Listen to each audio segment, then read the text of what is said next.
Hello adventurers and welcome back to my channel. I am so excited to bring you to Death Valley National Park today. We are about to be exploring some very interesting things. I'm so excited to share this particular park with you because this is one that a lot of people skip out on because they think it's just dry and rugged and just inhospitable. But at the same time, there are some amazing places here and we're about to find them all. So let's go into Death Valley.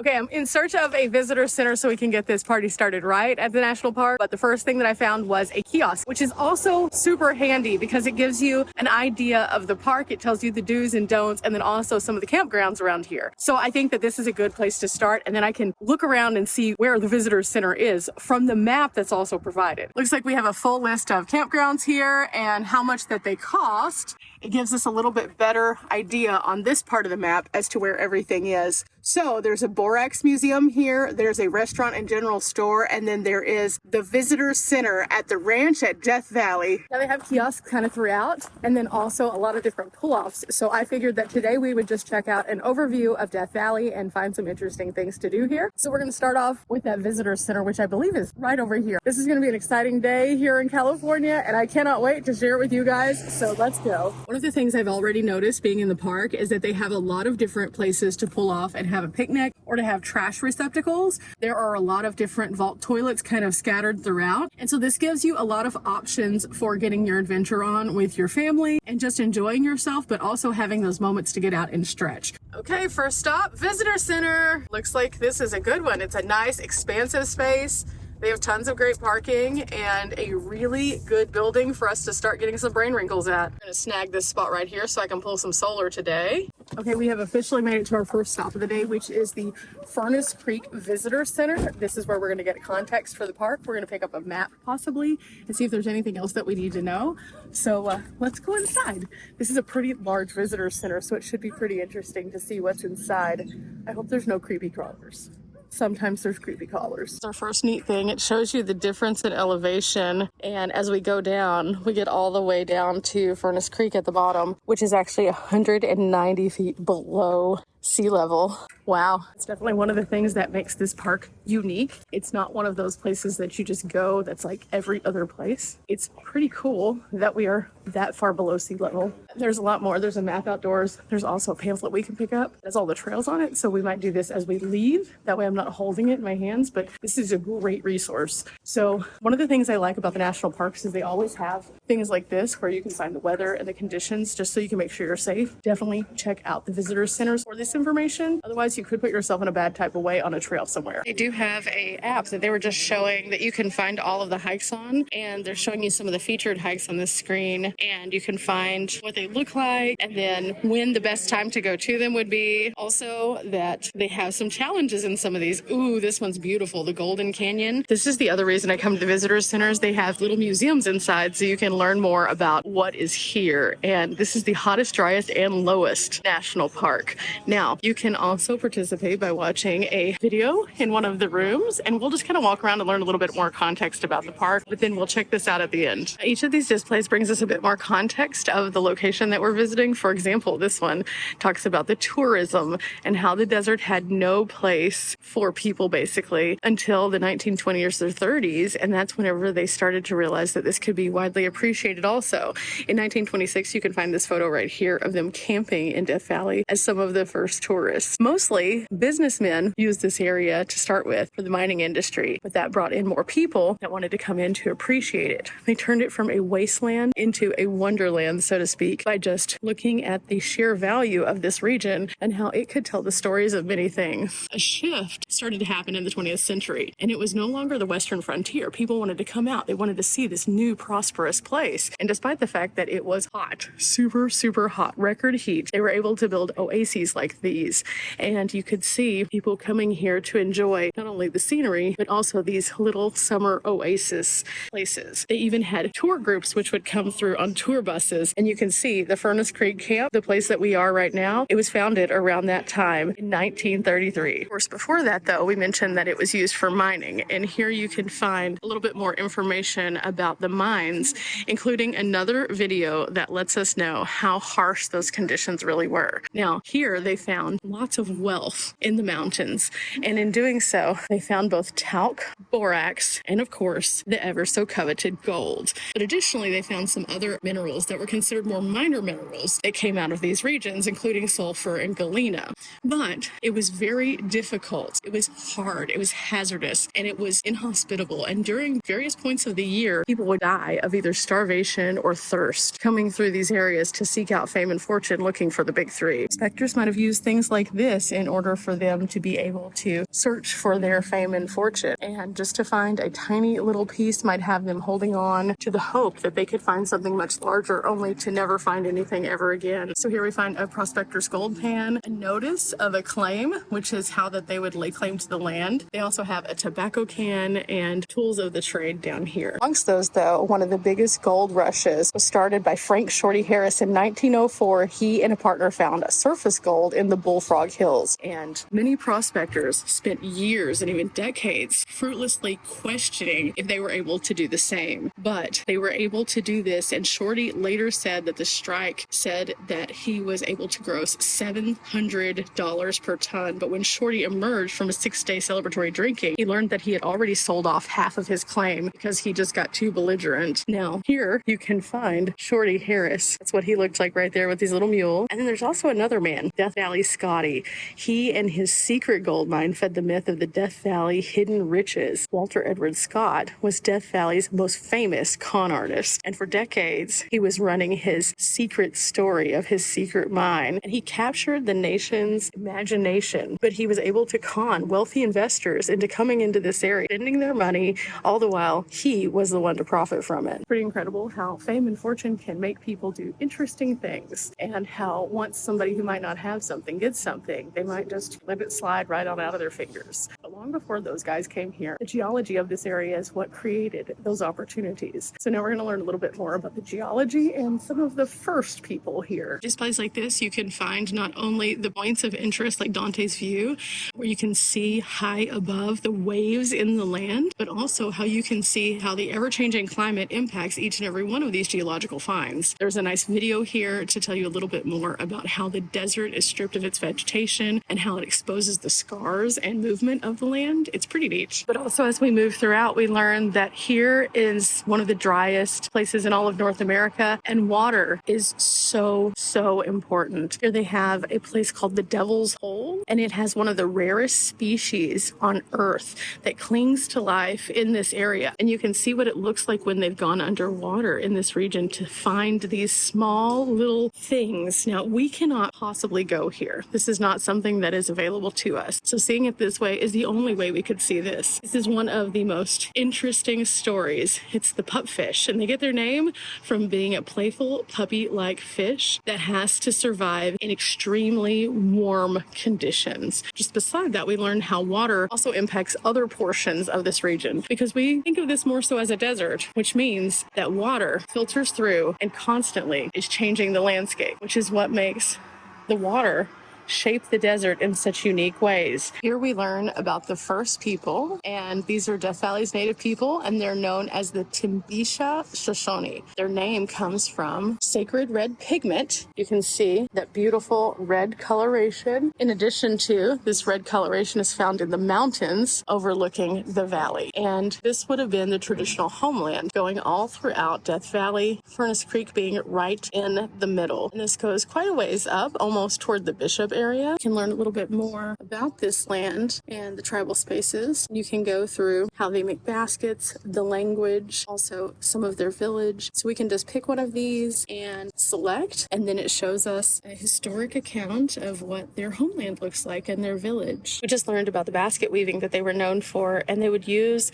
the things that they would find in the natural terrain, which, as we've seen from being outside, is not a lot. So these are the things that they would be able to create and they would use Indians for various things. They spent the summers in the mountains and tried to stay on the valley floor only during the cooler season, and then they would communicate with one another the migratory path through a series of interesting and intricate ways. They would also have communities that would be built up near the springs, similar to the Furnace Springs area. It's important to note that despite being somewhat removed from the national park area, this tribe still exists here today, and they are culturally still alive and strong and consider this to be sacred ground. This is something that is so important to their culture. They work to protect the land and work closely with park to preserve these areas that are of such cultural significance. And you can see here that they are constantly campaigning for the rights back to their land. And in 2000, they became the first Native Americans to secure the rights within the national park. And you can see right here, this is tribal members that were meeting for hearings in DC as a part of them attempting to do that. Now, some fun facts. There was a record year in 1913 where Death Valley experienced temperatures hotter than any place in the world for 5 consistent days. The record stands unbroken. That temperature was 134 degrees. It was very hot here. Also, Badwater Basin is in the heart of Death Valley, and it's actually 282 feet below sea level. It's the lowest point in all of North America. We're definitely going to have to go check that one out. That said, we have a little bit more context to move throughout the park. I think it's very important for us to know not only the history of the park, but also some of the fun facts, because that is what ultimately is going to paint the picture of this park. So now with that said, I'm going to go over to the gift shop, try to find a patch,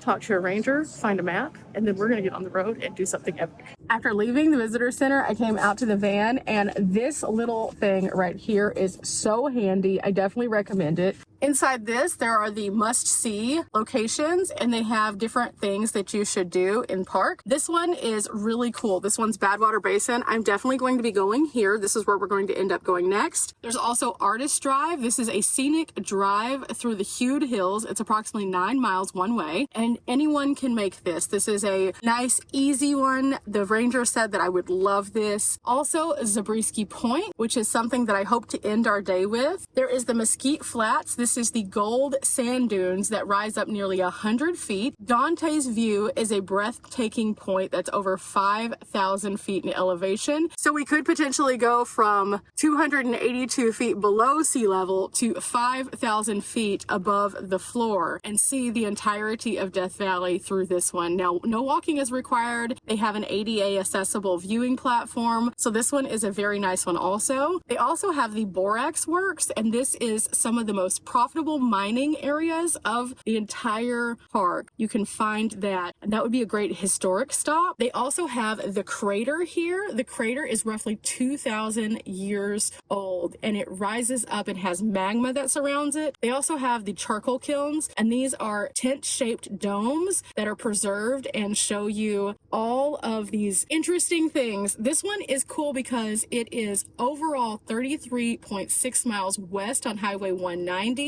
And whenever you get there, you can view them from your vehicle or you can walk up to them. Well, guys, here we go. We're about to take on this very short 0.4 miles, and this takes us over to the mining area. There's a few outlying buildings that are on the opposite side of the parking area, but this leads us to the main infrastructure where they have the old pieces of the mine. This is going to be absolutely spectacular, and even from what you can see from the parking lot, it's wild. Borax, also known as white gold of the desert, ranks as the valley's most profitable mineral, and Harmony Borax Works, which is right in front of us, was once one of Death Valley's first borax operations, and it operated between 1883 and 1888. Oh, wow. This is incredible. From down in the parking lot, they look like they're decent size, but not near this big. This is wild. You get to see the actual furnace pipe that's coming out from it. It's a little deteriorated, but it's still protected by this like rock adobe wall. Really cool. This is incredible. And from this area, you can also see the entire like Death Valley Basin. It's gorgeous up here in just a really interesting desertous kind of way. Makes you think life would have been hard, because even on a 70-degree day, it's warm out. So I can only imagine when it gets into the hundreds. Ooh, there's no reprieve. There are no trees. The scrubby brush would not do very much for anybody. So these buildings, with the way that they're made, would actually be a little bit cooler inside just because the bricks. Life is a lot different back then. But let's look around. It mentions here that the stabilization of the Harmony Borax Works was made possible in part by donations from the Death Valley 49ers Association in 1975. And since that time, the national park has been taking care of this and making it possible for us to continue to learn from this and get brain wrinkles, which I think is amazing. This location was created by William T. Coleman in 1882, and he needed to refine the cotton ball borax found on the nearby salt flats. And there was a high cost of transportation, and it made it necessary for them to do everything kind of in-house right here in order to make it more profitable. And so as we're looking around, everything that is here was out of necessity. And you can see as we move around, again, the vastness of this open space. Just imagine thousands of people trying to mine these regions and it all having to come back to this area to be refined and put onto public transportation and then shipped somewhere else. It would have been a high cost because of the vastness of the desert around us. But there's a few other interpretive signs that we can hit as we go down this way. And this is why history matters, guys. Not only is Death Valley a unique place because of it being below sea level in some sections and the lowest and hottest point in the United States, but also there's a history here because they wanted to always find places that they could tap into for resources. And once they found that there were a lot of minerals in these areas, despite being inhospitable, they figured a way that they could make it happen. Now, this was very short-lived. The mining industry in this area did not last a super long time when it came to what we traditionally think of as the gold rush. However, in that short amount of time, a lot of action took place. And as we go around places like this, we get to learn a little bit more of that. What is borax? Borax, or borax salt minerals, were deposited by the ancient lake beds. And you can see the whiteness on the top, the crust of this. Those are the salt beds, the ancient lakes. And they are uplifted and eroded into yellow furnace creek badlands,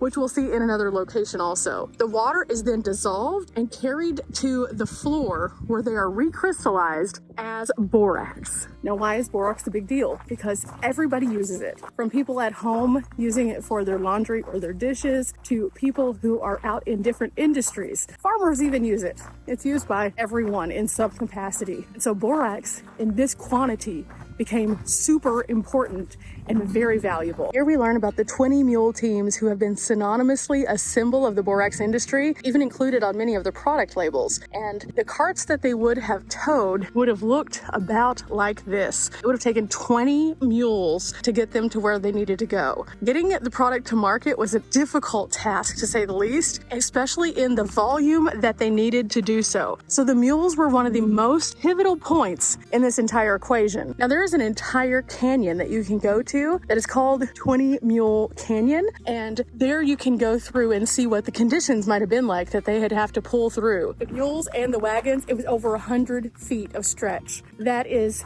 insane to think that for them to be able to tow this, they would have to have that much sheer power and grit. And because of that, during the harshest of harsh times, I'm sure that was not an easy task, even for a skilled mule driver. Now this entire operation only had a shelf life of 5 years. Can you imagine putting together the infrastructure that is so profound, so expensive, and yet it only was here for 5 years? That's so much of the story of many of the mines that we've learned about throughout history. But this one in particular, wow, they made it 5 years in the worst conditions literally on the planet. That's crazy. So we just visited the Harmony Borax Works, and now we're going to be driving down toward the Badwater Basin area. Now, the Badwater Basin area is the lowest point in all of North America, and it is a vast salt flat. So we can see the salt flats either from our vehicle or we can take a short walk on a boardwalk, and I think that that sounds epic. So before we get down to Badwater Basin, I thought we would take a small, just dip off to Golden Canyon. Now, this is a 2-mile overall hike. We're just gonna go in a little bit just so we can see the canyon itself. This is a wonderful stop, highly recommended by the visitor center, and this is supposed to be one that shows us the views from inside the canyon in a unique way. We're hiking through the slot here.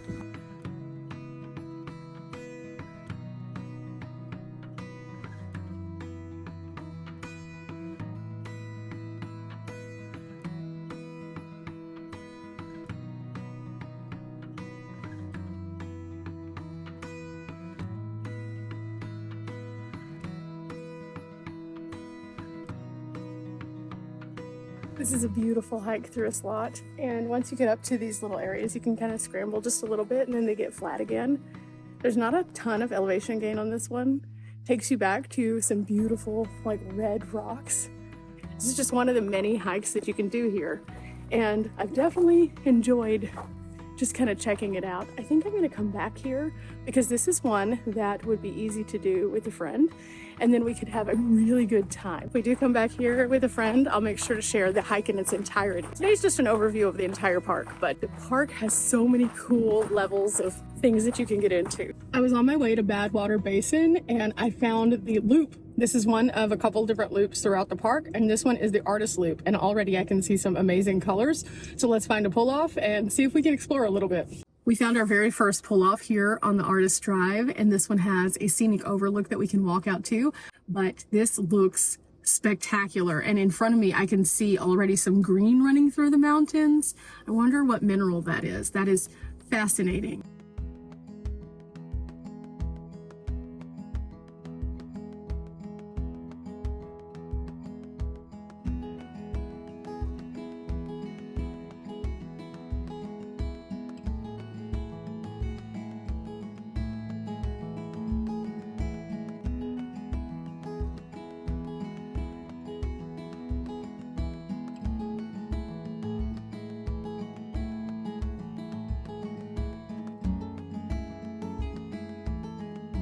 Now, the Artist Drive is a scenic loop, but it is a one-way loop. It's 9 miles altogether. So as you're going along, there are various points to pull off. I just have the windows down to kind of let some fresh air in. It is absolutely spectacular driving through here.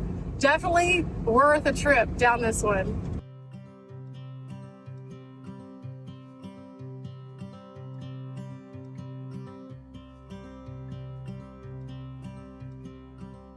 Some of the dips along this drive are insane. I can see why sometimes this is not available because there are washes that cut through some of the dips. So at any point in time, whenever you're driving through here, if you see that this road is closed, that probably means that it is flooded. They probably have some wild and crazy things that happen on this particular drive for sure. But right in front of me is one of the coolest things. Again, we're talking about the coloration of the mountains and seeing those colors peek out in the desert. We expect to see browns and oranges and yellows, but do you expect to see green? There's a whole bunch of green right in front of us. See that? Isn't it cool to see that in contrast to all the other colors?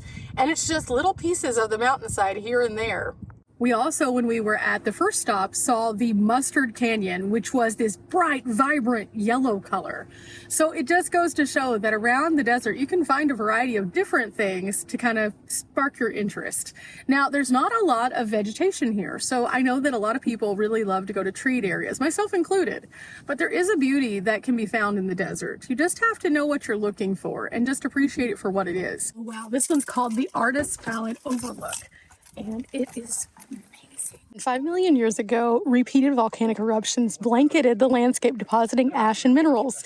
The volcanic minerals were chemically altered by heat and water, with varying amounts of oxygen and other elements introduced. Some of the colored minerals include red hematite and green chlorite. And this is an actual natural artist palette slashed across the many surfaces of the mountaintops. You can see purples, pinks, greens, a little hint of almost a bluish, in contrast to, of course, the tans and the white of the borax. So it's pretty cool to see this. And you can hike all down in here. So this is another place that we will definitely come back to hike with a buddy because there's just so much hiking.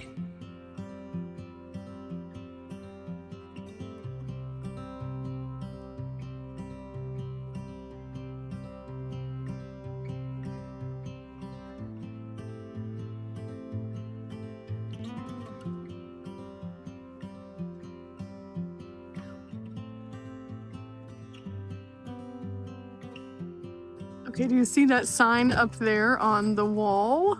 That sign way up there? Well, that sign indicates where sea level is, and we are way below it.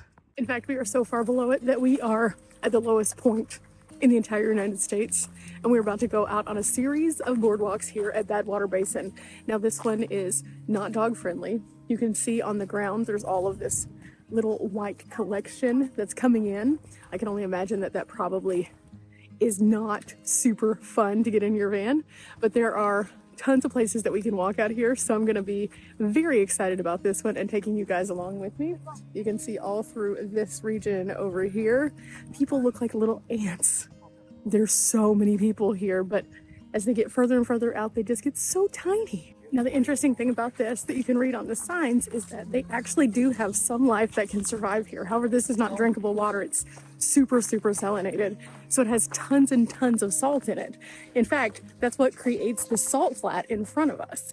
And the salt flat is, oh, it just looks like snow. And that's the best way to put it. It's really, really impressive. So all of this that we're getting on our shoes, though, definitely is tiny little microscopic specks. In fact, the salt crust is extremely fragile, and sodium chloride, better known as table salt, makes up the vast majority of the Badwater Basin area.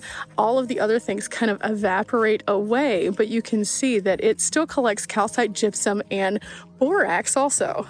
So any of the little pools that they have here that have the tiniest bit of water, it wouldn't be drinkable water. So whenever they were coming through here with the mining days, they couldn't get the mules to drink because it was just gross. So now it's a place that we can come and learn. And they have a nice path out that we can walk on to get out to the main part of the basin. However, it is a little bit of a trek out here, so bring some good shoes.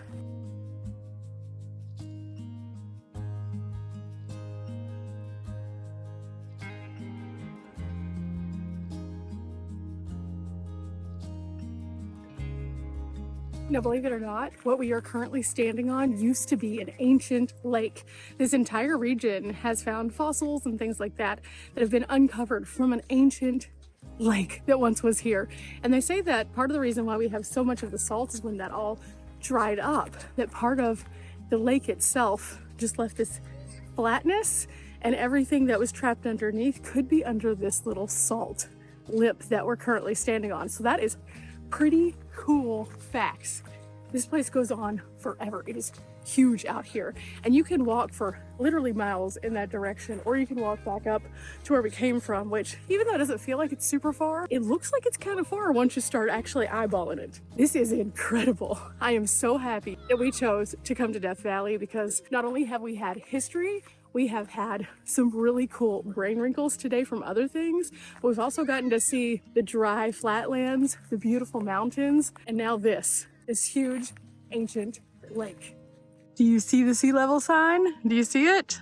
Well, if you can't see it, that's because we're underwater in that ancient lake right now. Are we really underwater? No, but would we have been? Absolutely. So many people come out here, and this is a great way for people to see something super unique. I'm thoroughly enjoying it. Being able to share it with all of these other humans has been just a treat. You know how we always say you never know until you go? This is definitely one of those places. You can definitely see a little bit of Death Valley as you drive through on the major highways, but unless you come into the park, oh my gosh, you're missing out. There are so many really unique places like this one. And again, we're just scratching the surface. I think if you have one day, that's all it'll take, one day for you to get in and be intrigued. And then you'll be making a list like I have, where I now have at least 3 hikes I want to do and at least 2 other little side quests. Ooh, this is one of those places. I hope through coming along with me that you guys are encouraged to get out and see more things around you. If not this, then maybe something else. Maybe there's something in your backyard that you haven't tried out that you would like to. I definitely think you should, but this park should be on your bucket list. There's just so many cool things. Exploring the Badlands. Here we are at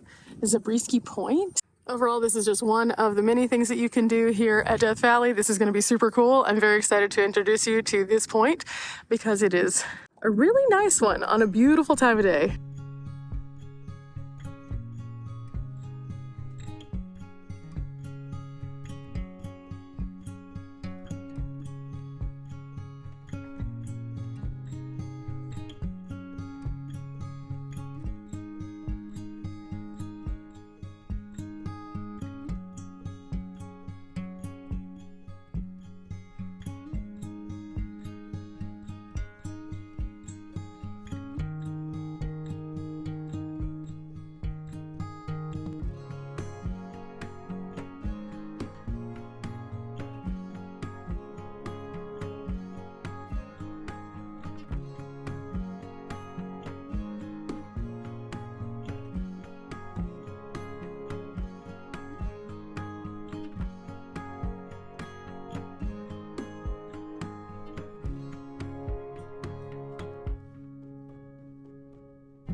It's a very good viewpoint, and right up the way they have another area that you can go and explore, a good way to introduce us to this part of Death Valley.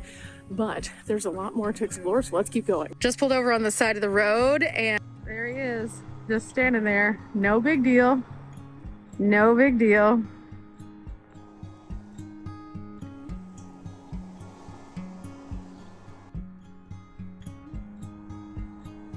We have the Death Valley 49ers Gateway. Through this natural gateway, Death Valley 49ers, more than 100 strong from the Middle West, seeking a shortcut for the gold fields, entered into a portion of Southern California, and they went through Death Valley as of December 1849, and all suffered from thirst and starvation. And at the end of the day, he ended up going north because they needed to escape this region because this region was just inhospitable. Now, can you imagine being here now, whenever they have the nice roadways, the inn at the top, the landscaping, and seeing this? It looks as though it could be just like a really decent place, another desert community. Seeing what's in front of us, totally different scenario. Hospitable, nothing to it, dry, dusty, hot land. Now, I said during all points of the year. During the winter months, it's actually decent out here. But one good windstorm and you can easily get sandblasted or swept up. If it's a bad day and it rains, you could have a monsoon or could have ground that you would just sink into like quicksand. This area is not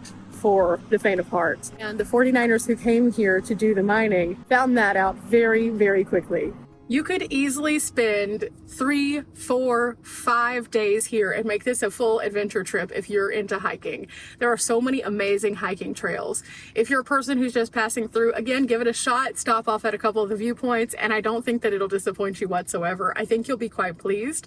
Today has been an absolute epic adventure, and I have thoroughly enjoyed bringing you along. I have seen some incredible things. I've made a few notes for next time, and don't worry, we will be back. Remember, guys, we're not here for a long time, but we are here for a good time. I have enjoyed thoroughly bringing you along, and I hope you've enjoyed coming. Till next time, bye.